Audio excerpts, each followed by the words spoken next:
Everyone, নমস্কার। সবাই কেমন আছেন? আশা করি ভালো। Welcome back to another blog. আজকে আমরা সবাই মিলে এসেছি এয়ার শো দেখতে। আমাদের ক্লিতব সোসাইটি প্রত্যেক বছরই আর্ম ফোর্স ডে এবং এয়ার শো এই দুটি অনুষ্ঠান জুলাই মাসে হয়। তো এবারও হচ্ছে, তাই ভাবলাম আমরা যাই। ওইখানে বাচ্চারা সত্যি খুব আনন্দ করে। তো যারা যারা আমার ব্লগ দেখেন তারা এই ভিডিওটি শেষ অবধি দেখবেন। আশা করি আপনাদের সবার ভালো লাগবে।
বেশ কিছুক্ষণ আমরা ওখানে ব্যান্ড ওরা বাজাচ্ছিল, কিছু রয়্যাল ফোর্সের সম্মান জানানোর জন্য, এরকম কিছু একটা হবে। যাই হোক, আমরা এবারে এসেছি, বাচ্চারা রাইড চড়তে চায়। তো প্রথমেই আমরা ভাবলাম যে ওদেরকে একটু আনন্দ দেওয়া যাক, তারপর আমরা কিছু খাবার দাবার খাবো। তো মিল্কি প্রথমে উঠলো একটা জায়ান্ট স্লাইডে, তারপর শিক্ষাও বললো সেও চড়তে চায়। তাই দুজনেই ওখানে স্লাইড চড়ছে, আর এদিকে সনাতন ওদেরকে দেখছিল, আমরা ফটোশ্যুট করছিলাম। তারপর আমরা এলাম আইসক্রিম খেতে। দিনটা বেশ গরম ছিল, তাই ভাবলাম আইসক্রিম খাওয়া যাক।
Dan masih kulit. Masih kulit. আরবি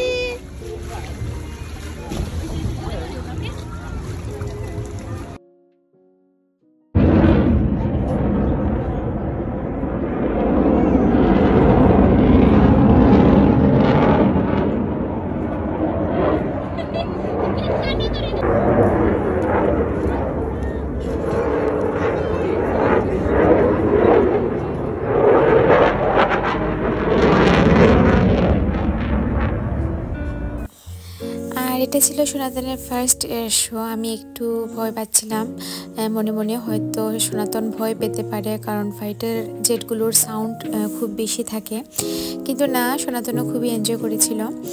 তারপর আমরা গেলাম KFC খেতে, আর আমাদের সাথে ছিল আমাদের আদরের ছোট্ট আরবি। আপনারা অনেকেই আরবিকে চেনেন।